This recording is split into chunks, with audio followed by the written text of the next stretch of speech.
Here today. My name is Jeff Larson. I'm the Director of Highway Safety for the Commonwealth of Massachusetts. We are this season's Drive Sober or Get Pulled Over campaign that is funded by the National Highway Traffic Safety Administration. NHTSA does this program in 50 states. Every state in the country has some form of a Drive Sober or Get Pulled Over program that they work with. We have continuously run this program in Massachusetts since 2011. It's clear that since the election, we're in a little bit of a different situation in Massachusetts.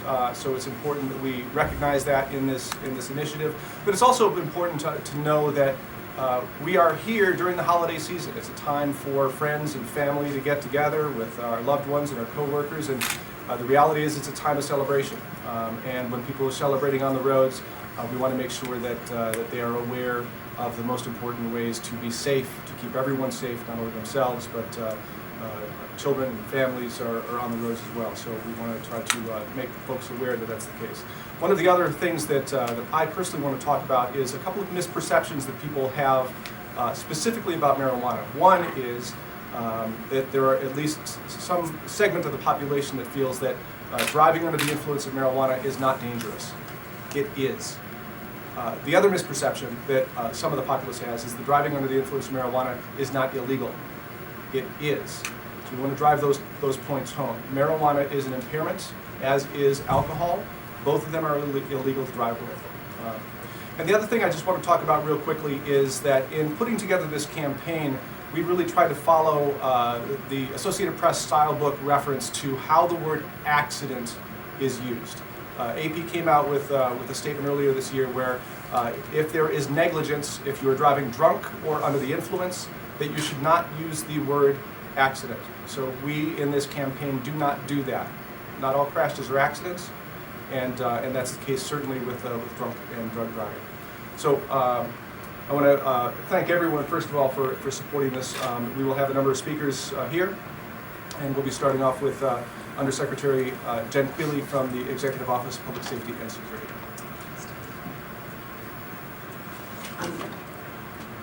Before I start, would it be okay to bring Trooper Davis up here? Absolutely. Trooper. That's great. Thank you. He's a big part of our campaign. Good morning.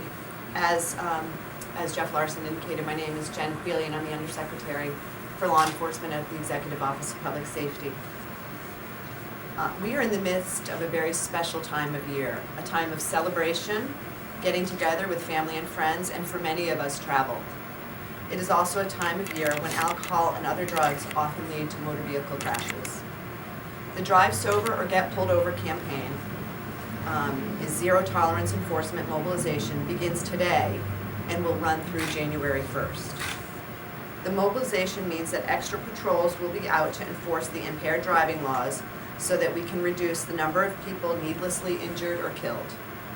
As many as 200 local police departments are eligible to join the state police in this effort. But enforcement alone is not enough.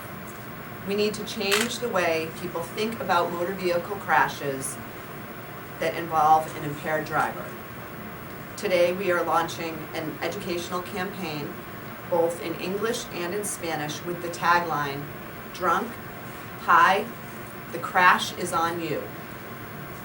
This slogan puts the responsibility of a crash involving alcohol or drugs on the driver.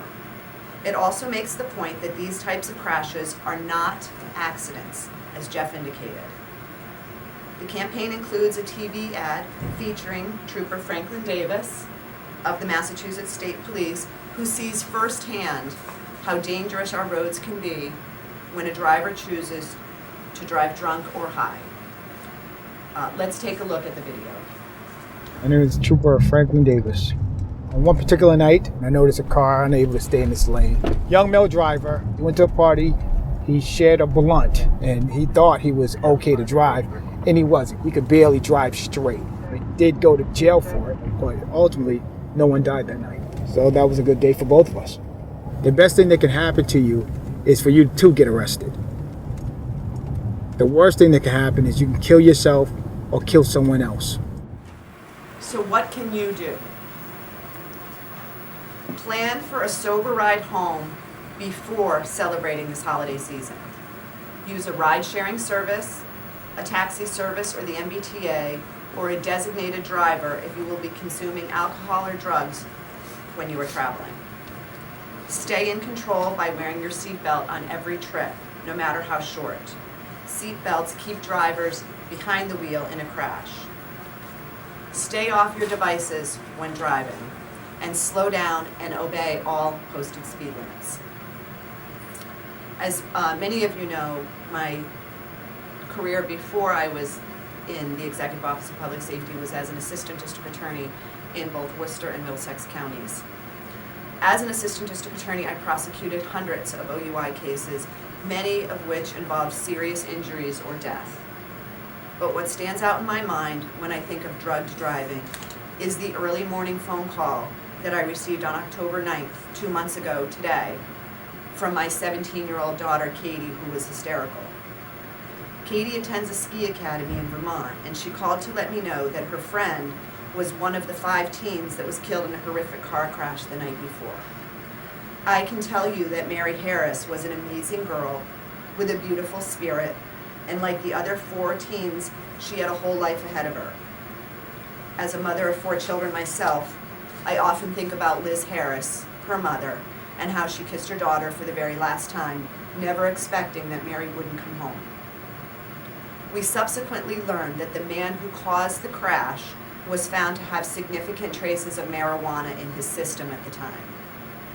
The images of the fiery crash continue to haunt me, and is my hope that no one in Massachusetts has to bury a child or a loved one because someone thought it was okay to get behind the wheel of a car after consuming drugs or alcohol. Let's have a happy and safe holiday season, and if you plan to drive, please be smart, stay sober, or expect to be pulled over. Thanks, Jim. So I'll just reiterate that point. Some of the things that are important to do if you are going to be celebrating is to plan ahead, plan a ride home, plan a designated driver, use the T, find a taxi or ride share, Uber, Lyft, or any other services out there. So up to speak next is the Superintendent of the Massachusetts State Police, Colonel McCune.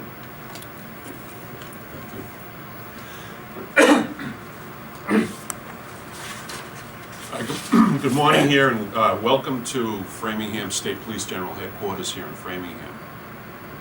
Here with Director Tinlin from the Mass Department of Transportation, Undersecretary Cleary, Trooper Franklin from our H-Troop CAT team, Chief Brooks, of course Jeff Larson, and Chief Carmichael from Walpole PD. I have a brief statement to read. I feel extremely strongly about this topic, and I support the Undersecretary and everybody else standing here completely with our message. It's important for members of the public to know that despite passage of the law regulating usage and possession of certain amounts of marijuana, operating under the influence of marijuana remains illegal and dangerous. State troopers and local police officers will continue to be vigilant in seeking motorists who demonstrate signs of impairment, as well as any other type of dangerous driving behavior, whether it be impairment, speed, distraction, erratic and aggressive operation. The Massachusetts State Police currently have more than 30 trained drug recognition experts to assist our own troopers and other police departments in identifying and prosecuting motorists operating under the influence of narcotics. These experts are specially trained in recognizing the physiological symptoms of drug impairment. Our successful DRE program predated the passage of Question 4. We are continually working to train more troopers as drug recognition experts, or DREs for short. Beyond the DREs, all troopers have received basic training in recognizing the signs of narcotics impairment. To any motorist who thinks the passage of question 4 provides liberty to operate a motor vehicle under the influence of marijuana, allow me to correct your delusion. If you get behind the wheel under the influence, rest assured, we will be looking for you. Thank you.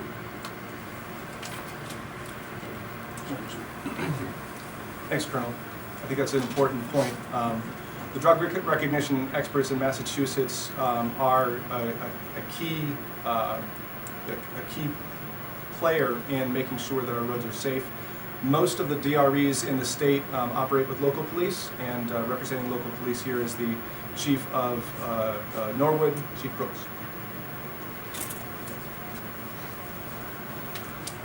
Thank you, Jeff, and to the Colonel and to the others who are with me. I just want to really reiterate what has already been said.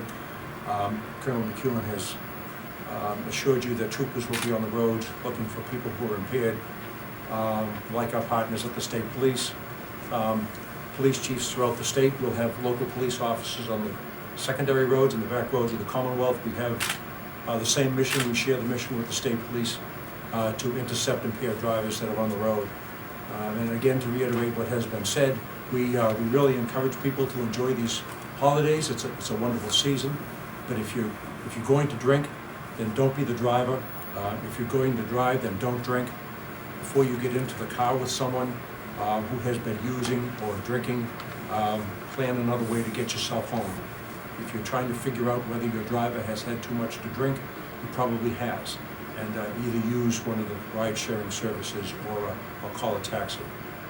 As already been mentioned today, the passage of question 4 really changes nothing about the responsibility of motorists on our highways and secondary roads.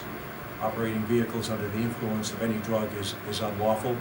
As a matter of fact, what has been talked about very little, I think, so far is that under question 4, in most cases, a motorist carrying a bag of marijuana in the passenger compartment of a motor vehicle also violates the law. So we really encourage people to not use what they should not be using and to not drink alcohol if they're driving. We will, the police officers of cities and towns will join our partners with the state police. We will be on the roads throughout the holidays looking for people who are impaired. Thank you very much.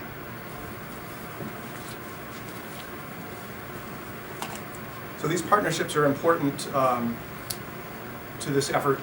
Drive Sober campaign, as I mentioned, will be running through the first of the year, and getting awareness out about the campaign is highly important.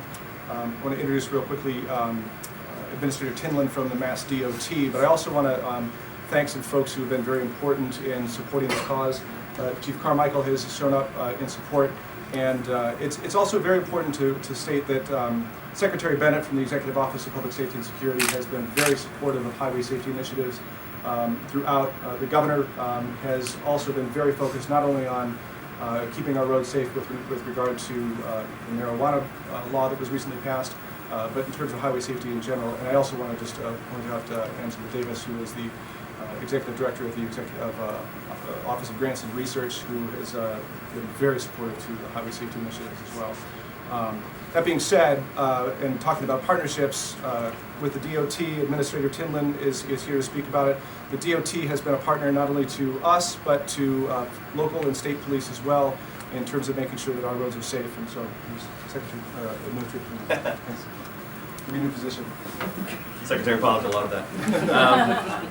Thank you, Jeff, Secretary, and our colleagues in law enforcement. It gives me great honor and pleasure to be here to support this effort on behalf of the men and women of the Highway Division and Mass DOT. You know, there's really one objective, right? And that objective is to get everybody who uses our roadway system where they need to be, where they want to be, in a safe manner. And the choices that people make, whether it's choosing to have alcohol when out celebrating with family and friends, choosing to take drugs, prescribed or not, has consequences. If you are driving impaired, the consequences are grave, as you heard the Undersecretary refer to.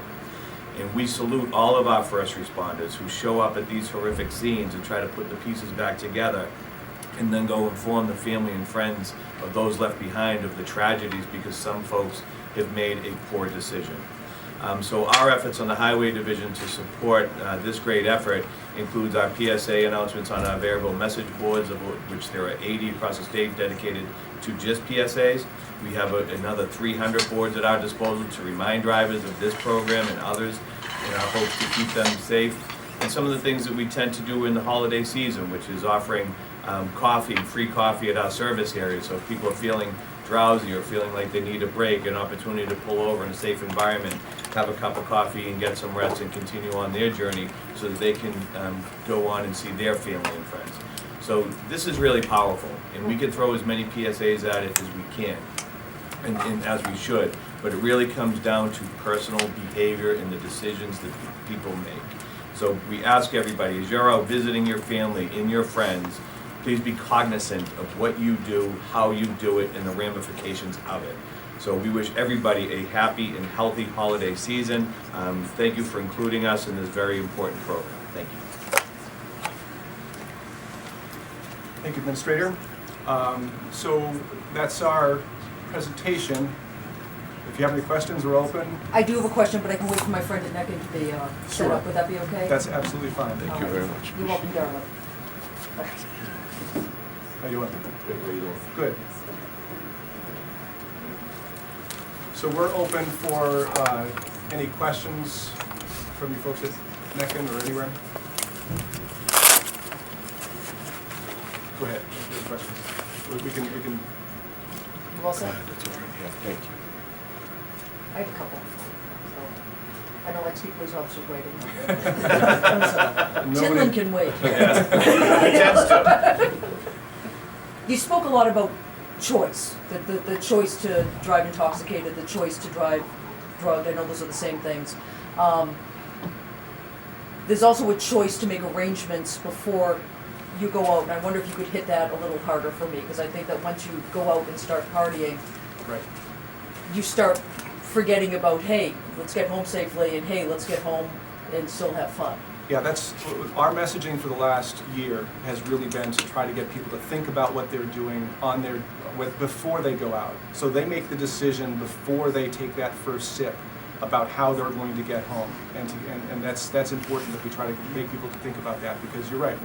Once they have had one or two, they're not thinking straight and they're not making the right decisions. So if they can plan ahead for either a taxi, designated driver, or another rideshare service, that's really what we're trying to communicate to people. And it is one or two, isn't it? We're not talking about 7 or 8. I mean, I'm harkening back to college days. I mean, even if you're older and 40, 1 or 2 can knock a lot of common sense out of you. Yeah, I mean, once buzz driving is drunk driving. You know, that's the reality of it. I mean, there's a legal threshold for being drunk, but under that threshold, you are still impaired and you're still not making decisions as well as you should. So this is it. You make that decision before you've had a single drink. And I want to, if anyone else has any thoughts about that, certainly jump in. Especially if you have a generous bartender or something along those lines. If you're at and I'm not casting aspersions. My sister is a bar manager, so I'm not trying to cast aspersions in that profession either. Well, it's the holiday season, and people are going to be celebrating, and that's just a reality. I'm going to be out celebrating. I'm going to have fun with my friends and family, but I'm going to make decisions that are going to make sure that I'm not doing that while I'm on the road, and that's what we're trying to encourage people. You know what? It's a time of joy. It's a time of happiness. Go have fun, but do it in a way that's safe. And you and I have talked about this before. There are people out working out in the roads. There are people out directing traffic out in the roads. There are people doing sobriety checkpoints out in the roads. And it's important it's not just you in the car. That's right. Actually, Administrator, you want to talk about the folks who are working on the roads and the effect on them? So thank you. To your point, it's not just about the driver. It's about other drivers, and it's about the people, the men and women who are doing their job on the road every day. Folks who are responding to other crashes, folks who may be doing some emergency repair work, the people in the green vests. As you all know, earlier this year we had a cluster of crashes in set up permanent work zones. We tend to shut those down as best we can in the holiday season to build road capacity, but we always are out responding with friends in the first responder community to unforeseen instances, water main breaks or what have you. And we have seen where it has led to tragedy with the loss of life of Tommy O'Day in the O'Neill Tunnel, with a former toll collector, Billy Pappas, who was killed. Or not drive, but after 8 drinks, like you referred to, they're gonna think they're just fine. So, but the other thing that I wanna say is when people are making that decision, if they're gonna call a ride-sharing service or they're gonna call a taxi, one of the things I think that comes into their mind is the expense of it. And do they wanna spend the extra $20 or $40 or whatever it is to get into the city, when they could just drive there and spend a minimal amount on gas? If you get, if you're impaired and you get pulled over and you get arrested, it is going to cost thousands and thousands of dollars. Because the amount that it costs to hire an attorney to defend you in an OUI suit, as well as if you are convicted or if you receive a continued without a finding, you're going to be required to go to a driving under the influence of program, which I believe is over $1,000. It's going to cost several $1,000s for an attorney, and there's fines and fees, there's head injury fees, there's a number of fees. The whole thing is going to cost many more thousands of dollars than it would have for that original investment, which I think of as not just a wise investment, but an insurance policy that everybody should have.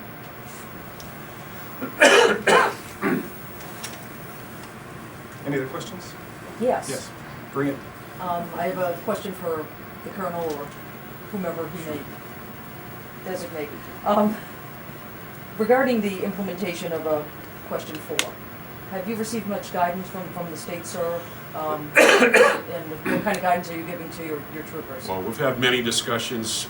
We are in the process of getting direction from our Public Safety Secretary, the Executive Office of Public Safety, and we're going to go with that guidance as direction on how we're going to proceed further on. But this is an effort that we've always had as law enforcement, and we'll continue to do that with our drug recognition people. But to reemphasize the issue of safety, with the volume of traffic that's going to be going through the holiday season, because of that, there's disabled vehicles, there's people in the roadway, there's workers assisting those people, there's troopers out there, there's local police departments working in their busy areas. So, with that said, that's another reason to, not drink and drive. We don't want to see any injuries for our citizens or our police or first responders from Mass Highway or anywhere else. So that's my message. Thank you.